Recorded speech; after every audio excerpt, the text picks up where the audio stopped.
Welcome to A Parent's Guide to Child Development. I'm your host, Anna Marie Von Furley from Fledgling's Flight. Each podcast, we strive to give parents the tools they need to help their child thrive through conversations with experts in child development and psychology, where you can learn about the most important information that you didn't know existed. Today, we're diving into a topic that touches nearly every family: screens and their impact on child development. Joining me is Melanie Batista, pediatric occupational therapist with over 25 years of experience helping children and families thrive.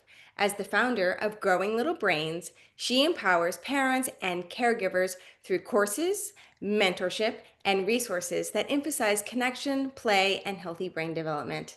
Together, we'll explore how screens, both for kids and caregivers, can shape attachment, learning, and physical development, and what practical strategies families can use to create healthier habits. Welcome, Melanie. Thanks so much for having me, Anne-Marie. I'm excited to talk about this topic. Oh my gosh, you and me both. I was thinking about it last night, and yeah, I mean, they even did a piece on NPR recently just about the effects of screens um, on children. And yeah, this is such an Mhm. important topic, and whether or not parents want to hear it or not, this is information they need to know. So, Yes. how do you define screen time? So screen time, I mean, by actual definition, I define screen time as anything where a child is in front of a screen sedentary. And I think those are the two kind of big things. So screen and sedentary. Now, yes, there are um, some new things coming out and some things that have been out for a little while where we're trying to get children to move while they're watching a screen, which is better. I mean, anytime they're moving, that's great. And sometimes it is a big motivator for some children. So yes, we can definitely see some benefits, and it's better than just sitting and parking it and watching a screen. But essentially, yes, anything where we are watching a television, a computer screen, an iPad, a laptop, the phone is a big one that we see started very early with a lot of our younger kiddos that we work with. So yes, basically that's the definition. So I'm going to sound like an old lady now because the screens that were available when I was little were just television movie screens, right? So there wasn't that much content back then either, especially for children. It was only in a short amount of time, and there was no programming after 12 p.m. Like I remember, like the national anthem would go and the screens would turn to static. Uh, well, Yeah, I believe it or not, remember it that's too. how it was. So today, kids can watch like endless content 24 hours a day from phones, gaming system, tablets, computers, television, on a myriad of platforms, channels, content producers.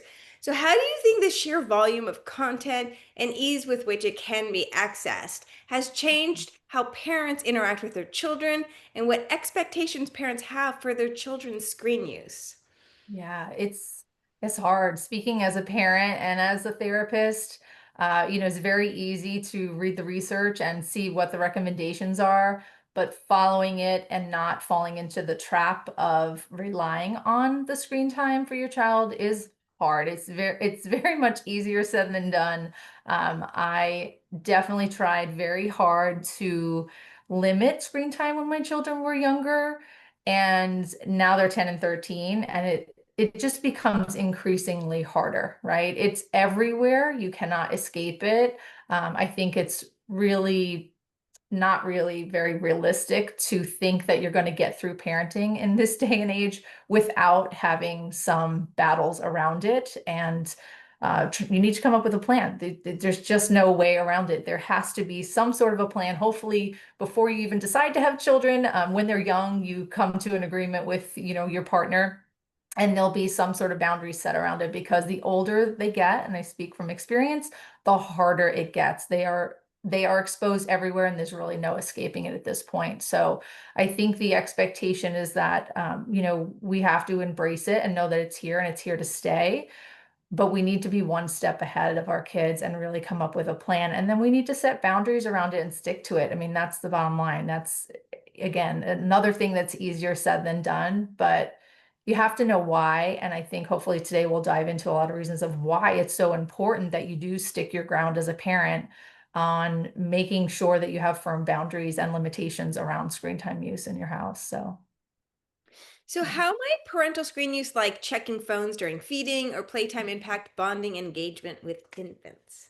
Yeah. And so I think that's a great question because I feel like this is where it all begins to go off track. It's usually not and it can be. I see plenty of toddlers that are completely addicted to their screens, but I think it first starts with we know children learn by what they see, right? Not by what they hear, but what they see. And so we are their models. We are their first teacher in the home. And so we're seeing the problem start because, and hand raised over here, I'm guilty as well, but we are using our phones too much as adults and our children are seeing that modeled. And so, without us verbally saying it's okay to do this, we're telling them and showing them, modeling to them that it's okay to do this all the time.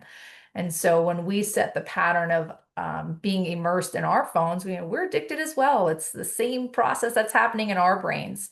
We're seeking the phones for that dopamine boost, and we're seeking it because, we're bored, we're exhausted, we're overwhelmed with our parenting responsibilities, and then we're getting trapped into it and then modeling it to our children. And so um, I'm really a big proponent because I work in early childhood of really giving education to families very early and helping them to come up with a plan on how they're going to reduce their screen time use if that's a problem. And it's something that they want to work on, of course, right? We're not going to do anything if it's not a problem and we don't see it as a problem and we don't want to change it.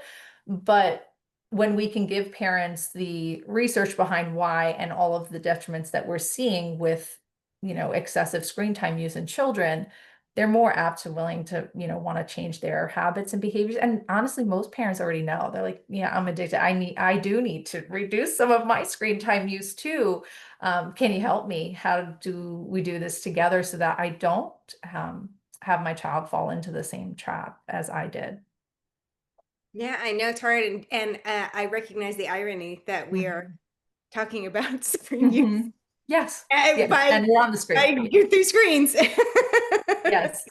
Yeah. And in so many ways, it has benefited us, and we rely on it so much, and it has made a huge impact in lots of positive ways. Again, it's all about finding a balance and figuring out how you can come up with a screen time plan for your family that works, that hopefully gives some more balance than we're seeing, or at least we have been seeing in the last 10 years. The balance really shifted greatly, and we've got to reel it in now. We've got to pull it back a little bit. Yeah. Do some parents introduce screens in the earliest months of life in order to help calm a dysregulated child or to capture their child's attention so that they can get a moment's rest?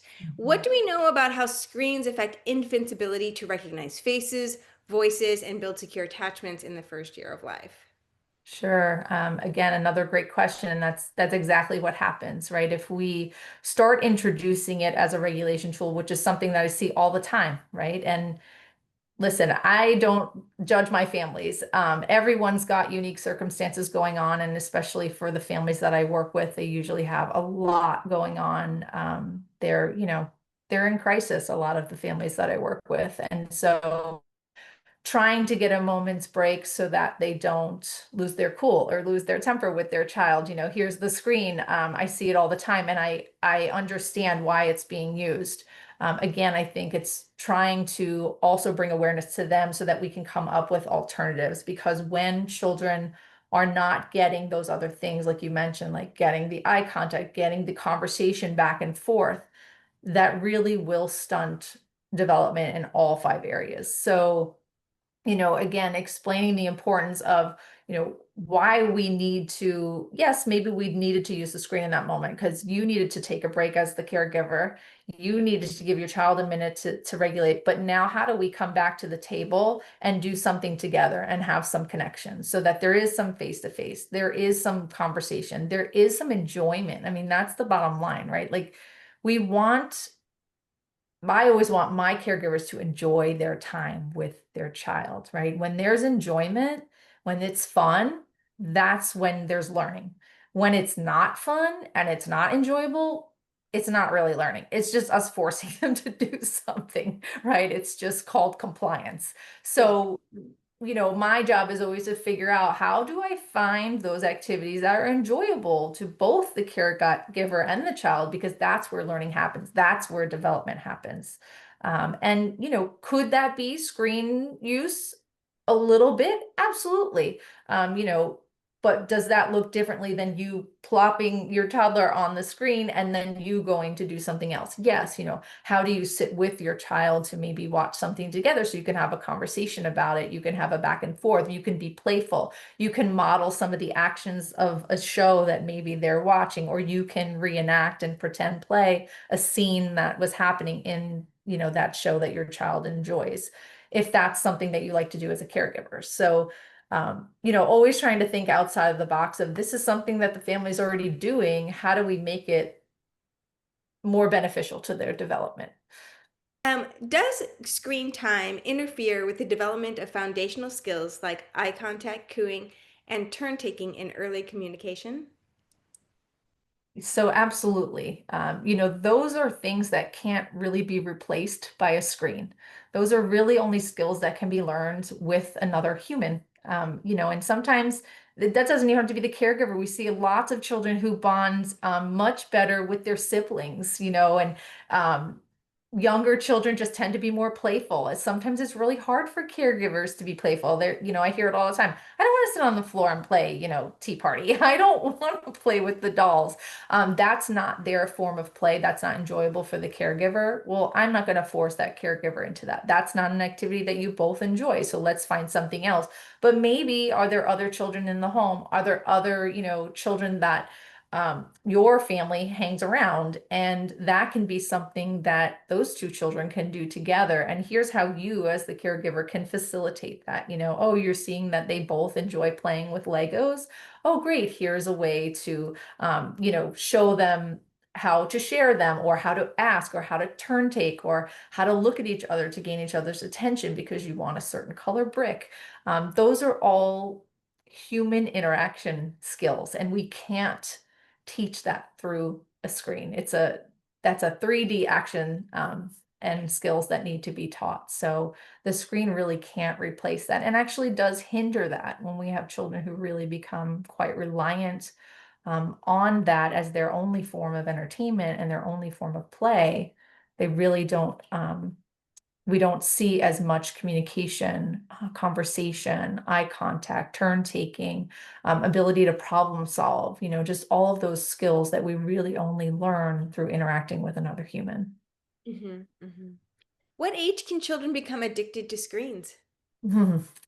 I don't know if there's a magic age, but I think we're just seeing it younger and younger and younger. I think, in those baby years, you even start to see babies start, as soon as they can reach around, 7 8 months, they're reaching out for the screen because it's fast paced and it's very stimulating to look at that visual input. And so you'll see babies reaching for that if that's in, mom's hands or dad's hands or caregiver's lap. Um, they want to see what that fast movement is. It's very exciting to look at that. I think for certain, by the time they're walking around, whenever that could be for that child, 12 months, somewhere between 12 and 18 months when they start walking, that's usually where it starts to really take a big turn towards I need it, because now they can go and get it. So they know where you're housing it in the home.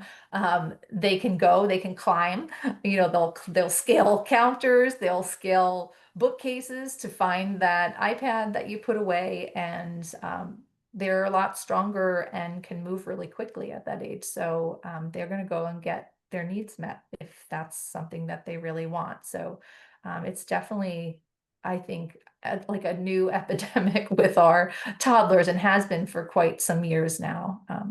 It's it's hard to beat, for some kids. It's like, and most caregivers would tell me I can't be as entertaining as that. And I think, that's why we see that. So Yeah, I mean, screens are addictive for, on purpose. It's a sure. feature, Yeah. not a bug. And if a parent can't control their screen use, Mhm. your child is even have less ability to regulate Mhm. than an adult does. So, I often when I talk about it, I think of it as is like cocaine or a cracker or something like that. And like if you want to start your kid on crack at one, age of one, I mean you can do it, but I mean all you need to do to see that it's an addiction is take it away and watch the tantrum, right? I Do you know. want to live with that tantrum every time you have to Right. take the screen away? Because you can't have Yeah. it all the time, right? It's going to have to go away at some point. And then Right. you have a 15-minute dysregulated child that's going to Mhm. flip out, and that's going to be Yeah. multiple times a day, every day, and that's your life. Right. And Yeah, and on the flip side, you see a lot of children who are breaking down because they're not getting it, right? It's not when you take it away, it's like, I need it right now, give it to me. And then if the caregiver does not, then they're having a tantrum. So it's just easier to give it, and what I try to let parents know is that while this may seem like a 3-minute, 5-minute tantrum now turns into, sometimes hours and hours. The older the child gets, the more that they know that that action has been rewarded, right? That tantrum has been rewarded with what they want.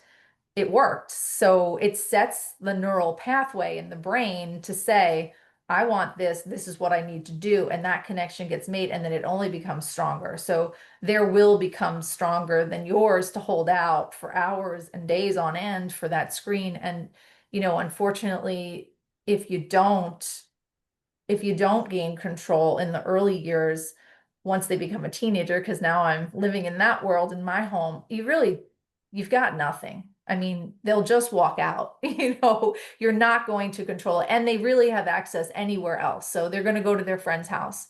They're going to go to, school and get it all day long and get what they need. So your control, the ability to control their environment becomes less and less the older that they get. So it really is critical in those first 5 years to have a plan and then stick to it and know that they're not going to be happy about it.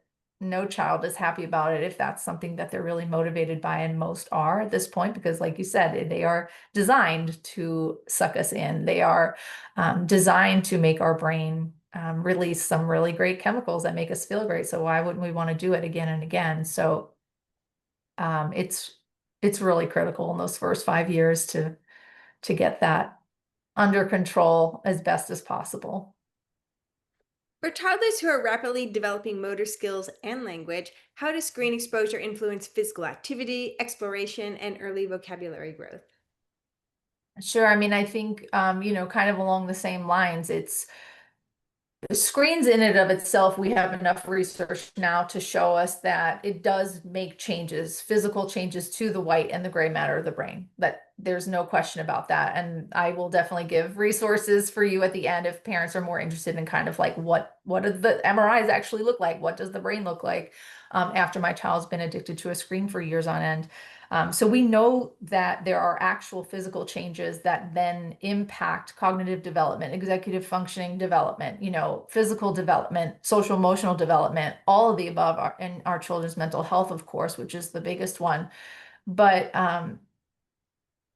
it's uh there's that aspect of it, of physically changing my child's brain when they have so much screen time use. But the flip side of it, and why it's so detrimental, is that it replaces the time that they should be spending doing all of these other variety of activities. And so that includes, outdoor and physical activity and playing sports, or, just going outside and playing in the yard, going to the playground. Um, it replaces again those conversations that they're going to have with other adults, other children, because it's just not as exciting, and children learn really early on. Again, it's made to be addictive, that nothing is as exciting as what's on the screen. And so the real world, the outside world, becomes dull and boring. So that's why you hear kids, as early as 3 or 4, let's go to the playground. Let's go. Oh, that's boring. I don't want to go there. So we're limiting their sensory experiences. And as we know, the first bottom part of our learning pyramid is attachment. Being able to form attachment with a caregiver, feel safe, to explore our world. And then after that, everything develops through our sensory systems. So our sensory systems of movement, of, hearing, vision, touch. We learn by having lots of experiences, and the only way we're going to have a lot of experiences is by going out into the world and doing things.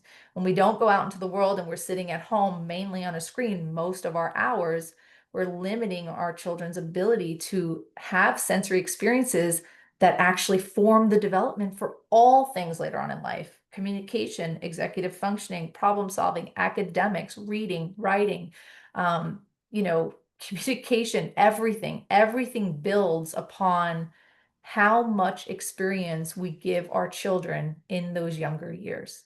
When we deprive them of sensory experiences early on, we're going to see delays later on. That's just how development works. We can't develop all those things without having all those experiences. So, screens, yes, just the act of sitting on a screen for hours and hours will alter your brain, but also it impacts you almost like doubly, because now you've limited your ability to do all these other sensory experiences because you wasted 4 hours that day on a screen. So Yeah, and it's a race against the clock. The 80% of the brain is developed in that first 3 years of life. So you've got a right. 1,000 days to make as many neural connections into the brain as possible, because it's a use or to lose it. It starts pruning. So if Right. you're like every hour that you're, putting your child in front of a screen is valuable time that you are losing and never getting back to make those connections in the brain forever, because only 10% is from age 3 to 5, and the last 10% is 5 to 21. So your child's entire academic year or academic experience from kindergarten to college is only 20% of the brain development. That's it for all those Yeah. years of education. And that Yeah. 80% of it is even before they even get to school. Yeah, which is definitely a statistic I feel like most parents may not have heard. And it's a really important one to hear because, it doesn't mean, listen, I've also worked in rehabilitation where I've worked with, clients who've had stroke and brain injury. And so the brain is plastic. It can regenerate, it can make new pathways.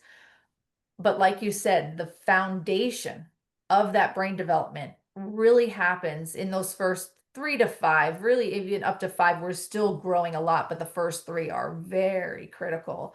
We do when you watch typical development, it's actually fascinating in the first 3 years because the amount of information that a child can learn when given all of the right experiences is just mind blowing. Like it's just mind blowing how much their little brains can just change and learn in the first 3 years of life. So, it is a critical window.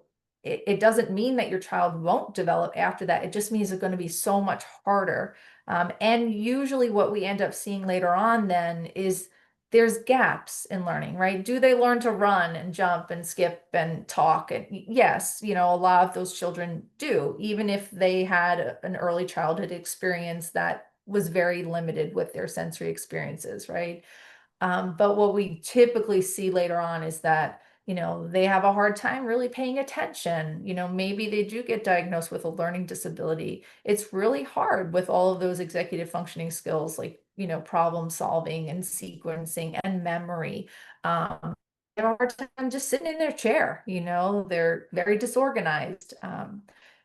It it really does have so much more impact than I think most parents realize. And it's not to scare parents because there is no perfect parenting. It's not like you need to go be anxious over this and make yourself crazy about, oh my gosh, I gotta take my child, on 53 field trips a week. The simplest things of just talking to your child every day, incorporating them and involving them in just the everyday daily routines like cooking, laundry, taking out the trash, going to the grocery store, picking up another child from, school.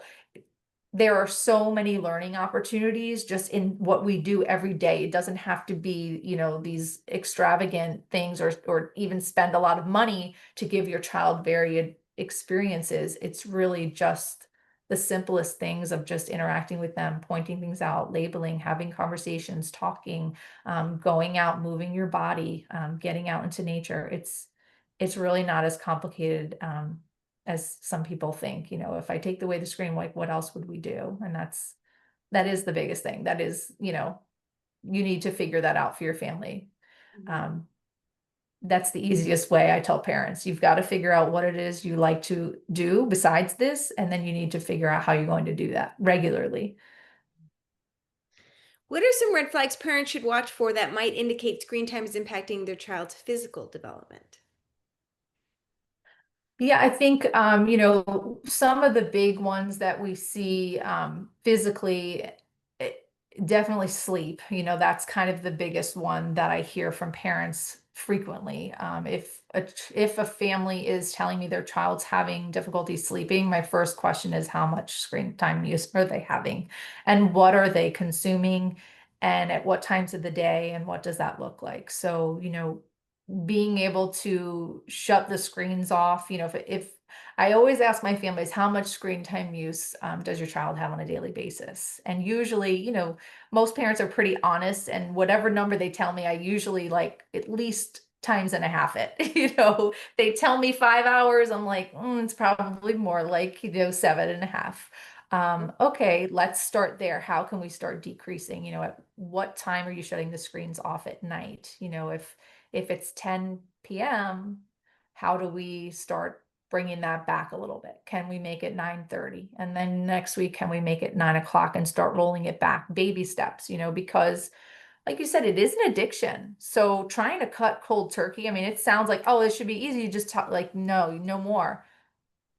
It doesn't work because kids push back, and they've learned that pushing back works. So then parents are like, I can't do this at 10 o'clock at night. I've got to go to work tomorrow. I'm exhausted. So baby steps, how do we roll it back a little bit? I think that's definitely one of the biggest physical changes that I see. Another big physical change that I see is vision. Typically, children who are spending a lot of times on the screen, we know have increased chance of being diagnosed with myopia, which is nearsightedness. And so, again, when we're not out in the world and looking to the horizon and looking in the distance and spending lots of time, kicking a ball, or, trying to live in the 3D world, when we're only living in that 2D world, we don't develop our sense of vision. And so we definitely see that there is research that shows that we are seeing more myopia in younger and younger children. And also difficulty with convergence, which means they can't bring their two eyes together as well. And we need that for reading. So, these are children that now are at risk for having a lot of trouble reading down the road.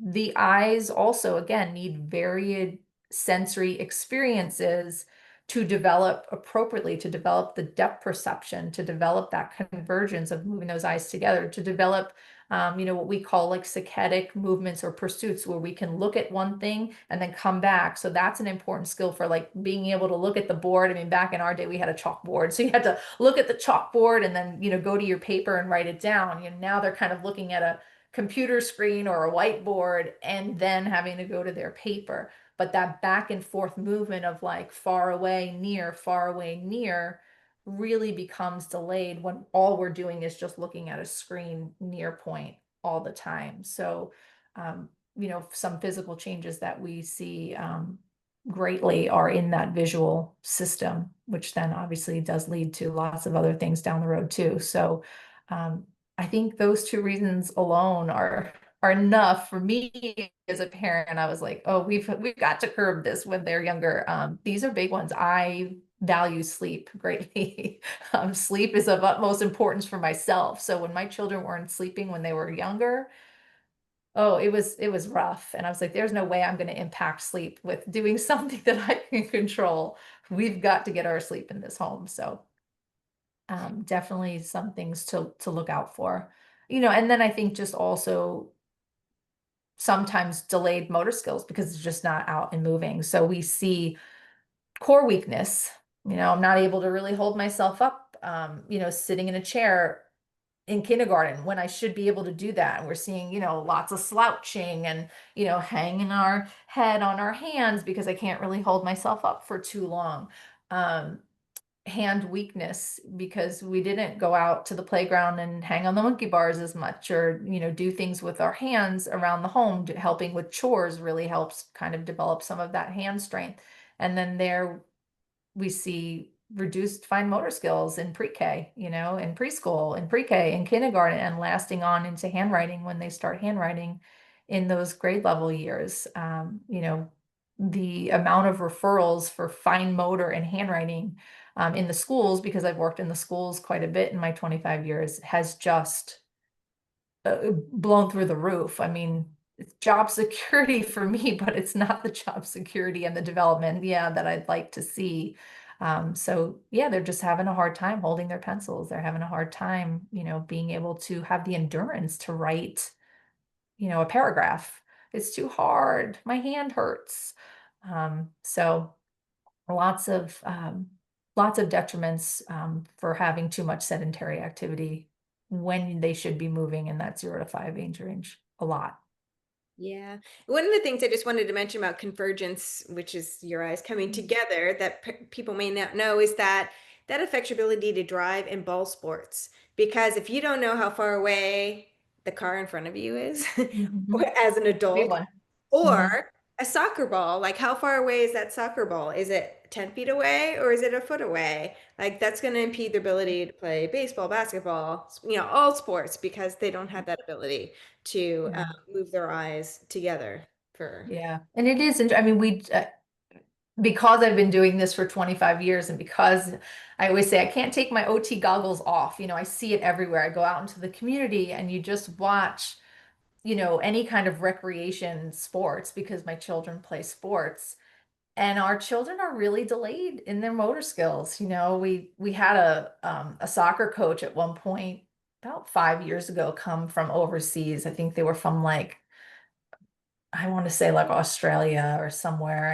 And they had been doing summer camps all over different countries and came here to our town. And I just got to chatting with them. They were so lovely. And I said, what's it like living over there? And also, what's it like, doing a camp here in the US versus a camp over, in the UK or in other places you've been? And he said, the children here are very delayed in their motor skills. He said, the skills and the drills that we do at this age range, and I think my son at the time was like 7.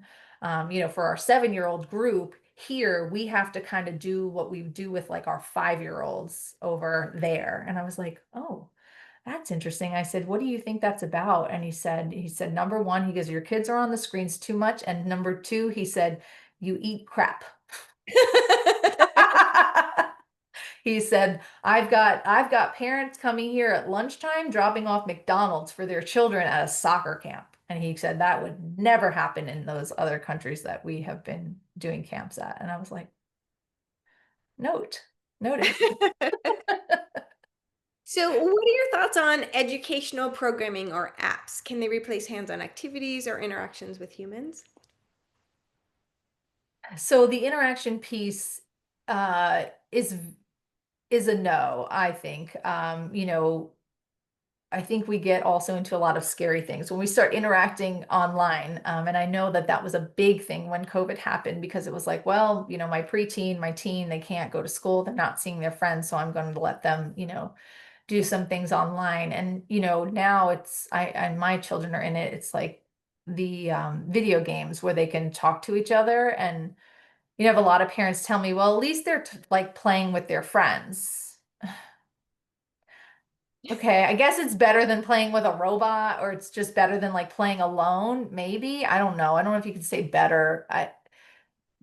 It's just they're lacking in their interaction skills. I mean, you put uh, even my own child, where we've tried very hard to limit, you put him in a room with other 13-year-olds right now, and they're all like they can't even speak to each other on the field. Like he plays basketball, and this season, brand new team, all new kids, they haven't played together before, and they're all out there, and they're all like 12, 13, 14, and nobody knows anybody's name. It's like now the fourth practice is, do you know anybody's name? No. Do you ask? Did you introduce yourself to anybody? No. Well, don't you think you're going to need to know their names if you're playing on the same team? Like if you want to throw them the ball, you're going to have to be like, hey, what are you just going to say? Hey, you. Oh, 16, number 5. right. I mean, you get them on the computer and I hear them all day long chatting away, chatting away, chatting away, but they're only chatting about that game, that there's no real life like, hi, how are you doing? Can we go have a play? Can we go to the movies this Saturday? There's just none of that going on. It's really frightening. And then, they don't know what to do when they get in social situations. It's like very awkward and as the kids say, cringe. Mom, that's cringe. I'm not going to do that.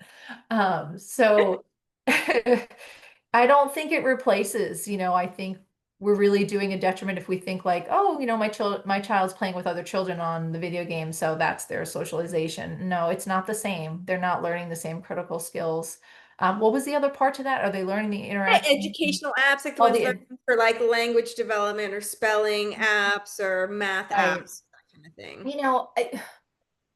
There are tons of apps at this point. Have I seen that some of them do help children who are struggling to read or struggling to learn their letters, or, for a lot of the children that I work with that are on the autism spectrum, that's how they learn some of their first language. So yeah, there are benefits, for certain populations. I think again, it's really about finding the balance. Okay, that's great. That's maybe one way that they learn something. Now let's investigate, why was that successful? Was it successful because the app put that alphabet song into a song and that was really catchy? Now, will that relate or carry over to an activity that I can do with my child, that simulates that or builds upon that? How can I make that interactive so that we can take that learning and now bring it somewhere else, so that I think that's always the goal. I think it sparks learning for some kids that maybe learn in different ways? Absolutely. I think I see that all the time. It's the frequency of the use and the lack of all the other things that we're not doing that's really the big detriment there. So I think again, in moderation, they have their time and their place. And then always, how do we now bring it to the next level and incorporate maybe some other additional developmental activities that that app showed us worked for my child? Right. Yeah. So when do you recommend that children get introduced to screens? If you could be the king, a queen of screens, Ugh. and you decree Uh, like this is the age that would be appropriate, what would be ideally would be the best time? I at this point I just say as late as possible. It's everywhere. I mean, if I could make them go away, some days I'm like, man, I should just take it all away. I mean, I'd even take mine away. I get so frustrated with like how often I check something. I'm like, why am I even doing this? It's just, it has a grip on me and I don't like that. Um, I don't know that there is, an answer. I think for certain, no screen use under 3 would be really ideal. Again, because those first 3 years are just those critical windows. If you can make it that far, you've really won. Like you've really like you will do yourself such a big favor later on in life if you're able to delay it those first 3. After that, I say if you can just use it in that 3 to 5 range, if you're going to view together, like the recommendation, like co-viewing. So really sitting with your child and watching a show and talking about some things, or, having some conversation back and forth about things that are going on, modeling some things, playing, using that show as an educational thing. I think that's ideal as well. Come 5, it's like, I feel like if you're sending your child to school, it's like, no holds bar anymore. I mean, I didn't want it, but my child came home with an iPad, one-to-one iPads in kindergarten. I asked to refuse. I was told I could not refuse it. I mean, it's very hard unless you're going to homeschool, or unschool or do something, non-traditional where your child wouldn't have access come 5, at some way, shape, or form. So at that point, limiting, to under an hour was kind of always our go-to. Like, can we just maybe an hour max at that age, including what they're getting in school? And sometimes by school, they hit that and way over. It just depended on the day. And forget it. Now in middle school, they're on it all day. So in our household, we've kind of set the standard of no screen use during the week because they're already getting so much at school.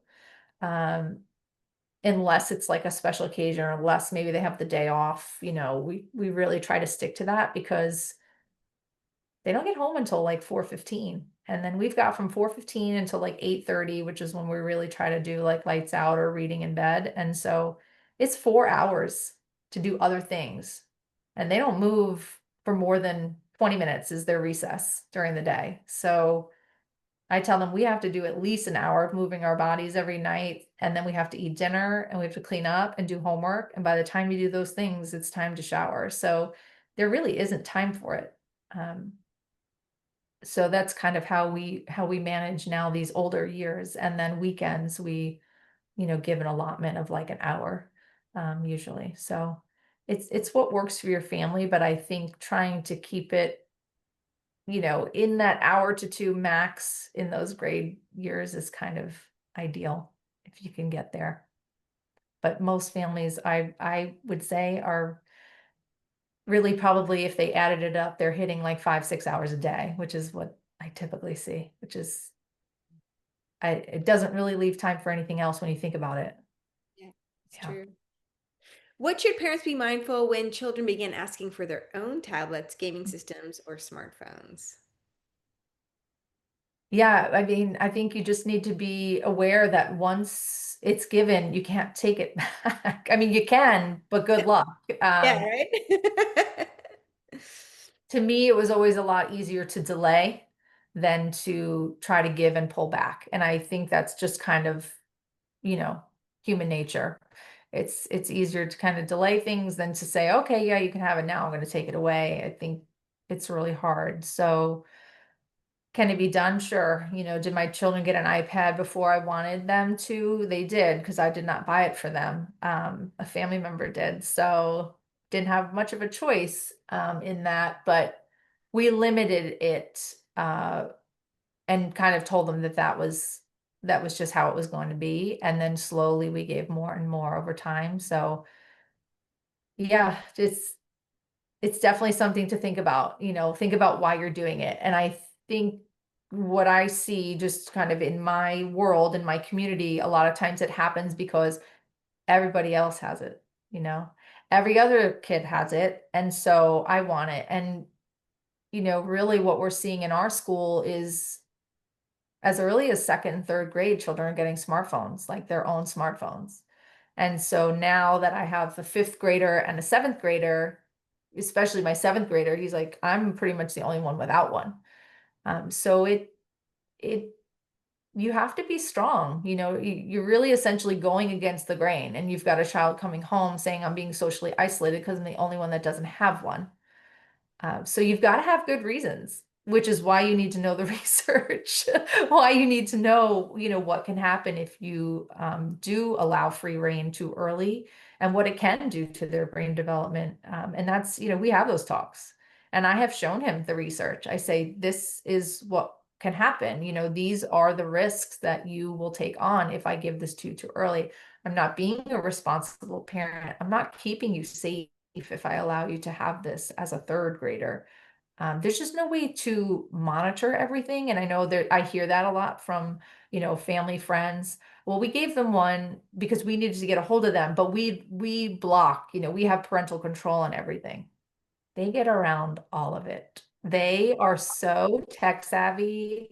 Again, I did not grow up with the smartphone and all of that. That came much later. I'm a little bit older as well. And so parents didn't have to worry about that stuff. And to me, as parents trying to parent in this generation now, we already have so much on our plates. Like, I feel like we are just maxed out all the time. This is why we turn to our smartphones, right? We're exhausted. We have so many plates and so many balls that we're juggling all day with our children. And, this the amount of emails that come through from my school on a daily basis of like $5 for this and this field trip permission slip and oh, and you have to work and get everybody ready. Oh, and get to sports. And we've lost our village along the way. A lot of us are parenting in isolation. We don't have big villages to back us up. It's all on us. And especially as moms, I love the dads, and there's some dads that are great, but as moms, we take on the brunt of a lot of that. So for me, not only having my background and understanding what too much screen can do to the brain, I didn't want one more thing to have to manage. I was like, I don't have time to be checking my child's iPad to see if they were doing something they shouldn't be doing. Or how do I figure out how to put this parental control? Because again, I'm not a tech savvy person. So it was like, I can't even wrap my head around buying another app to control what he has access to and then check it every night to make sure he didn't get around it and go on a website he shouldn't have been on or playing a game he shouldn't have been playing. There was already too many things on my plate.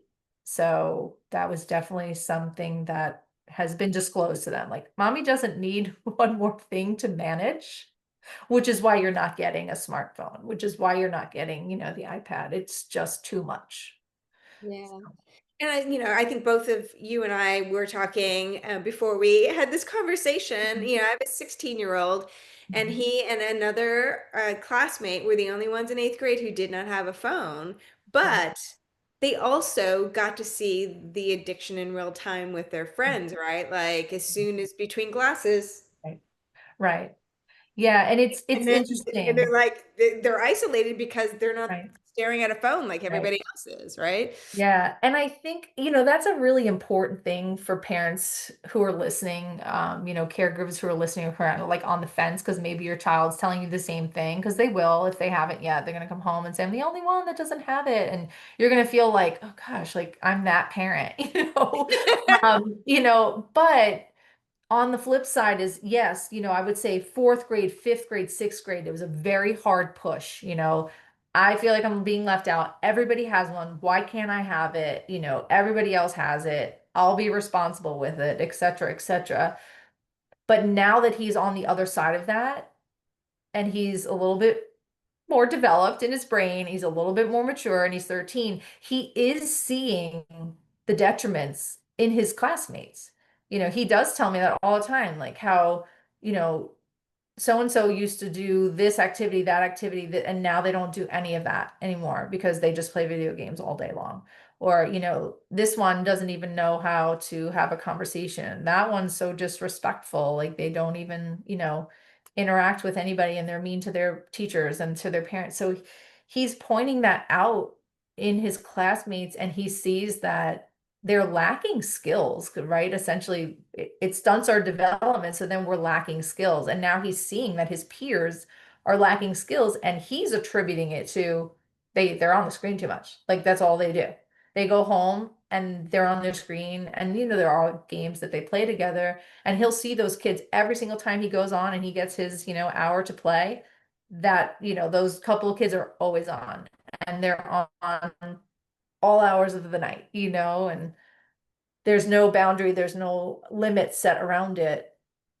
And it's now impacting academics. Those are kids that don't really do that well in class, and they don't do the work, and they don't care about doing the work, and they don't care about their grades. So it does feel really hard for periods of time, but then I consider it like a win and a reward that years down the road he's coming to those own realizations himself now. And now I wouldn't say, I don't know that he's old enough that he'd say he's happy that I have lifted him, but he understands. He Yeah. understands, and he knows that I'm doing it because I love him and because I am really truly trying to keep him safe and, for him to become the best person that he can be.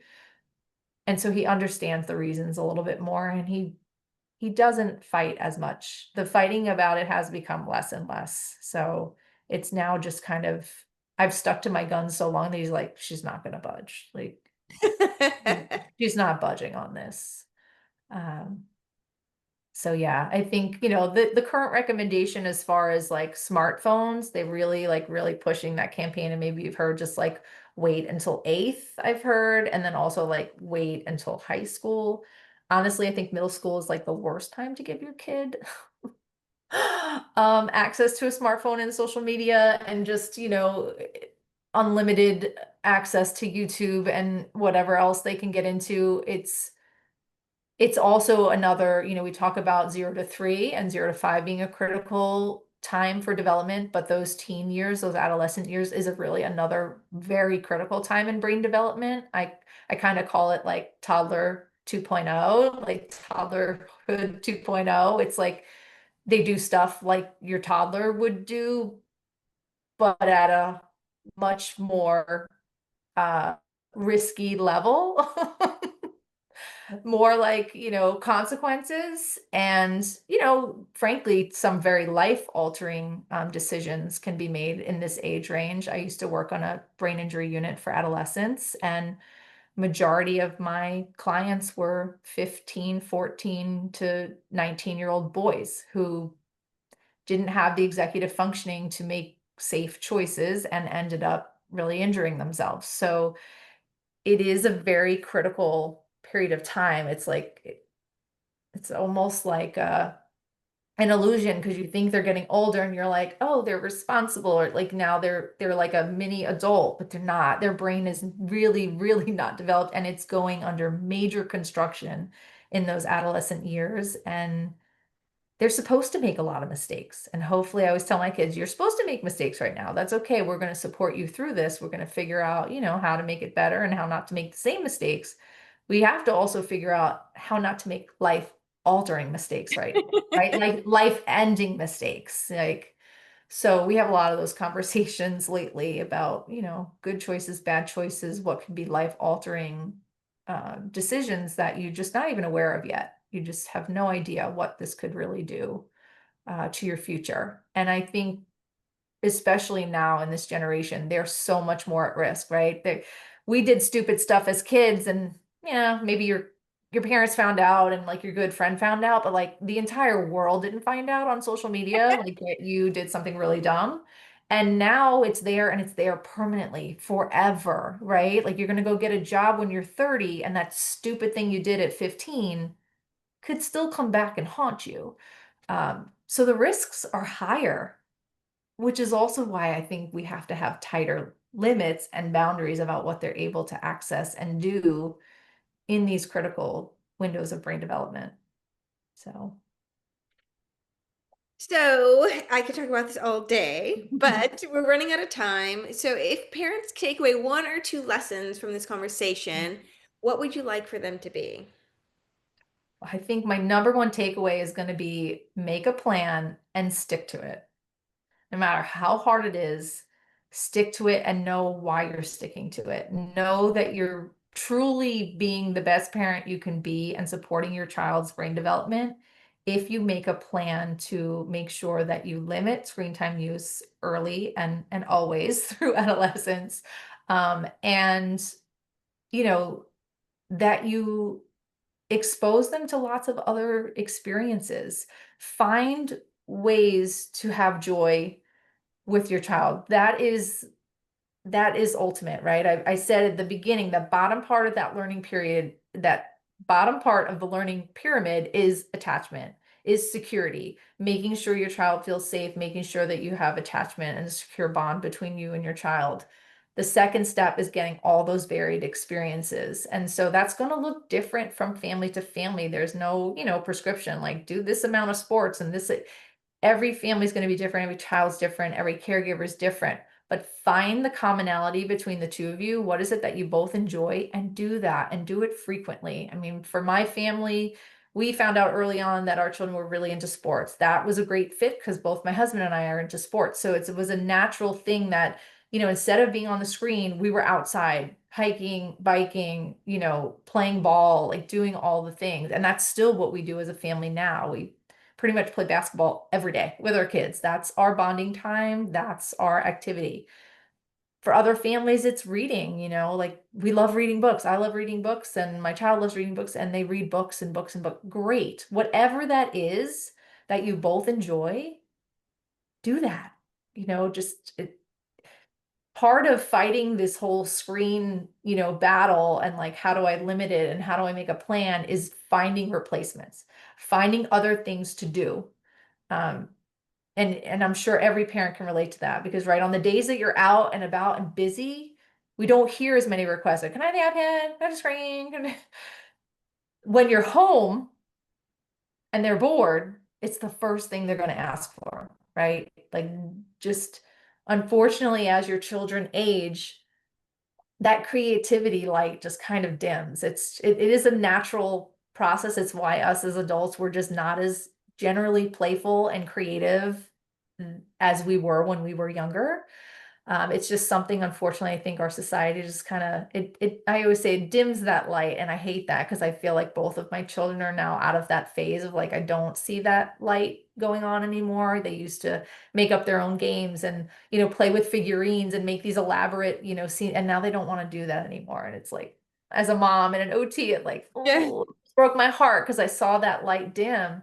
So we have to find ways to kind of keep that lit for as long as possible. And yeah, we do that through things that we enjoy, things that are really joyful for all of us. So find those things. That's my takeaways. Find those things that you love to do with your child and figure out ways to do them frequently. Fabulous. How can parents get a hold of you if they have any questions? Sure. So they can find me on my website. It's growinglittlebrains.com. They can also find me, same thing, Growing Little Brains on Instagram or Facebook. And I believe my email will be down below as well. It's just Melanie at Growing Little Brains if anyone has questions or wants research specific things, other things to take a look at if they're struggling with trying to figure out how to limit this screen time. I love talking about it clearly. So I'm happy to answer any questions for anyone. Awesome. Thank you, Melanie, for sharing such valuable insights today. Screens are a part of our world, but as you reminded us, parents have the power to set the tone for healthy development through connection, play, and presence. Even small changes like putting the phone down during mealtime or swapping screen time for movement can make a huge difference. To all the parents listening, remember it's not about being perfect, it's about being intentional. Thanks for tuning into A Parent's Guide to Child Development, where we decode milestones, demystify meltdowns, and occasionally question whether goldfish crackers count as a food group. Spoiler, they do. Make sure to follow us on Spotify and subscribe to our YouTube channel so you never miss an expert tip, breakthrough strategy, or aha moment that can make a big difference in your child's development. It's cheaper than therapy and less messy than glitter slime. We'll be back soon with more expert advice, real talk, and zero judgment. Until then, keep calm and try not to step on any Legos.